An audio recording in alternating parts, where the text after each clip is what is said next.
And in the year 2020, Apple did unleash the M1 Max upon the world with Apple Silicon, not Intel, inside. And there was much rejoicing. But at the citadel of Intel, there was much gnashing of the teeth.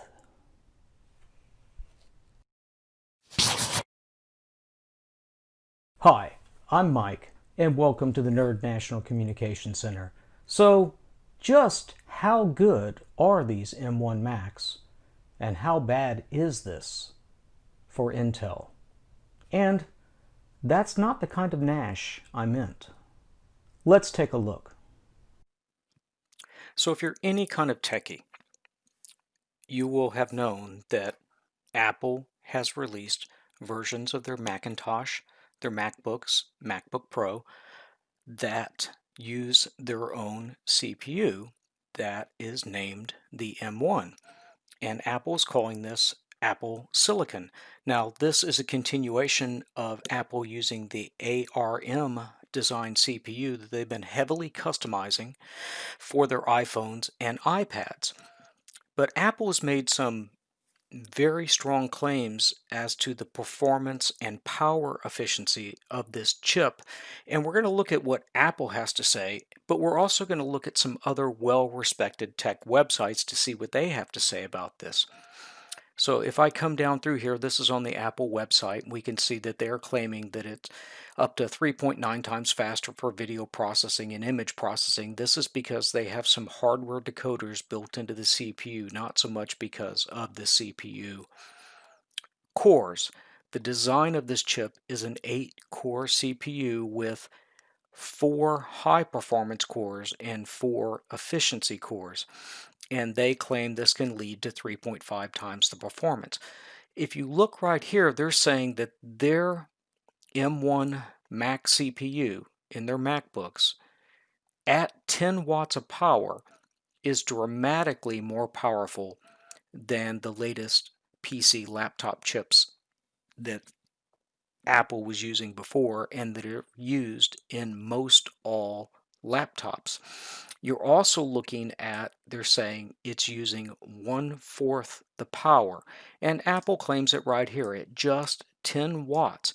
And when you're looking at laptop CPUs, you're probably looking at 35 watt parts, maybe even 45 watt parts. So the performance per watt, how much work you're getting done per watt of power, Apple is claiming 3 times as much power. So they are claiming they also have the world's fastest integrated graphics. So the GPU core that's built into the chip is much faster than the integrated graphics built into the Intel or AMD chips. So how does this hold up independent of what Apple is saying? Well, AnandTech did some benchmarking of the M1 chip back in November of 2020. And if I come down here and look at selected benchmarks, just to get a comparison, uh, if we look at the Geekbench single thread benchmark, the Mac Mini at 10 watts is the M1 chip, which is the same that's in these MacBooks, is clearly outperforming anything that was in the Macintosh laptop computers before. It is outperforming a desktop part, the AMD Ryzen 9 5950X and the Intel Core i9 10900K by a pretty good margin. Now this is single core. If I come down to multi-threaded, you do see there is a drop off because of the number of cores. Now this is a little bit unfair of a comparison for what's going to go on in a laptop because this is a desktop processor that is using much more power, has many more cores, and is not trying to operate in a laptop environment where you can't have unlimited power because you'll run the battery out and you'll cook the laptop. So AnandTech has some really interesting reviews here. Now, if we look at this AMD Ryzen 9 5950X, like I said, it is a desktop processor that can use a total of 105 watts of power. It has 16 CPU cores as opposed to the 8 cores of the Apple M1, and it has 32 threads. So this is much more of a beast of a processor. It's using 10 times the power of the Apple M1, but it's not 10 times faster. Here it's twice as fast for 2 times the number of cores and 4 times the number of threads. And really, if you're looking at high performance cores, the M1 has 4 high performance cores. This Ryzen has 16. So this gap is understandable, but you're basically comparing a laptop CPU to a desktop CPU, and that is not going to be a fair comparison. If I look at the Intel i9 10900K processor, once again, this is a $500 CPU if you can find it. It has 10 cores and 20 threads and can use up to 125 watts. Comparing a desktop processor to an entry-level, the first M1 CPU that Apple has come out with, and how well it holds up, and how it just flat wins some of the benchmarks by a significant margin. If you don't believe me, head over to Max Tech and watch this video, M1 MacBook Pro review, how Apple broke the PC industry. If I look at this article over at Apple Insider, M1 benchmarks prove Apple Silicon outclasses nearly all current Intel Mac chips. So if we come down here and look at some of these benchmarks, it's pretty astounding. Let's just get to the graphs. So here is the Apple 13-inch MacBook Pro with the M1 chip. Its single-core Geekbench is basically 17,000. Now, in emulation mode, if this chip is emulating the x86 command set, it's still 1200. So in emulation mode, running non-Apple binaries, running Intel binaries, and compiling them into Apple Silicon binaries, it's still outperforming the Mac Minis with an i7 or even an i9. And the native performance in single core is it's almost double. That is astounding to have, and the power envelope once again is about 3 to 4 times better. Now in multi-core, the Geekbench M1 chip is outperforming everything but the very latest Mac Pro 2019, and that Mac Pro, I did a little bit of looking, it uses an i9 processor. That i9 processor has 8 cores, 16 threads, and uses 4.5 times as much power as the M1. So that's pretty astounding. This is tilting the industry on its head, in my opinion, because right now,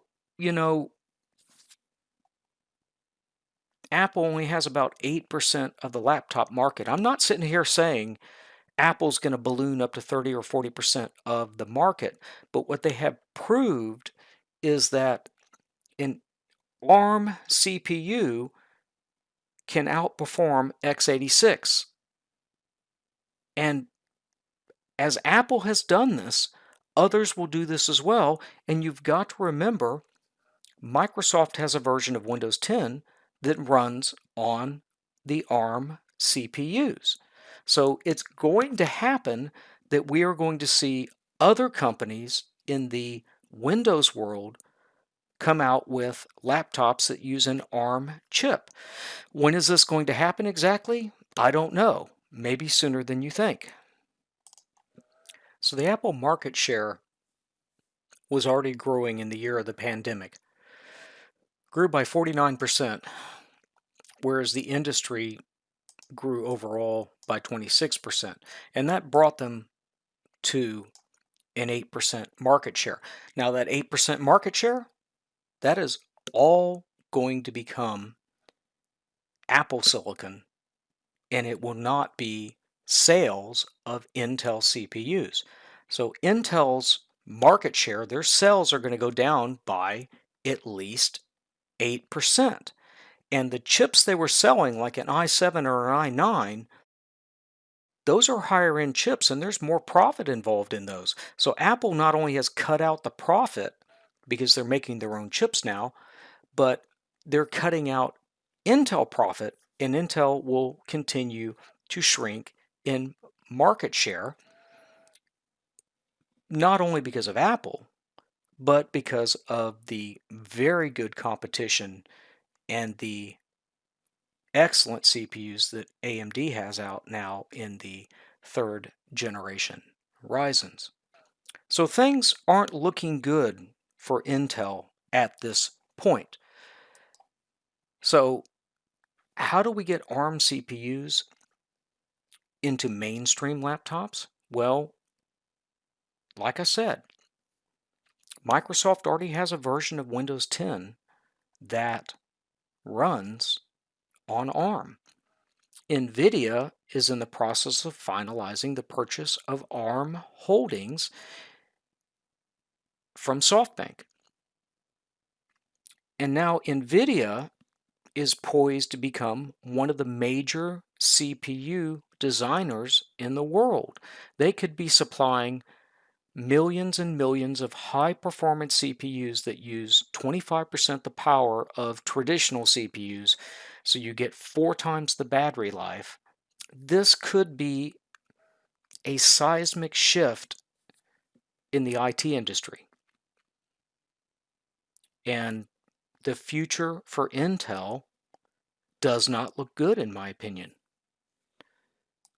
So what is Intel doing? Well, Intel has replaced Bob Swan with Pat Gelsinger. It's a good move. He is a chip designer. You've gone from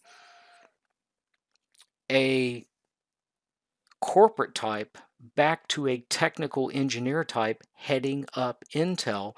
And many think that Intel has kind of lost its way because it got away from engineers setting forth where the company is going.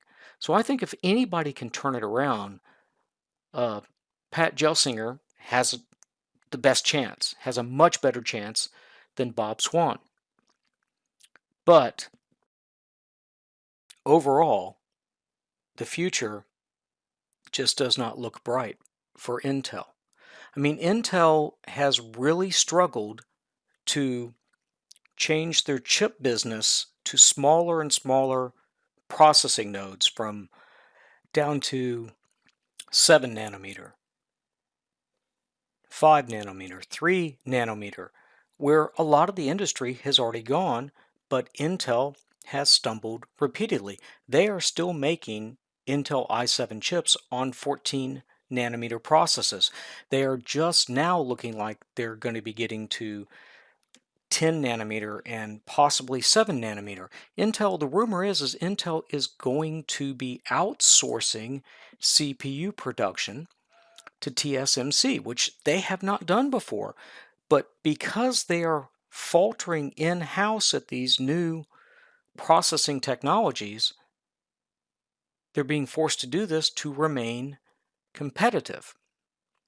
But bringing an engineer back in to run the company, as opposed to a corporate financial type, I think is a positive move for Intel.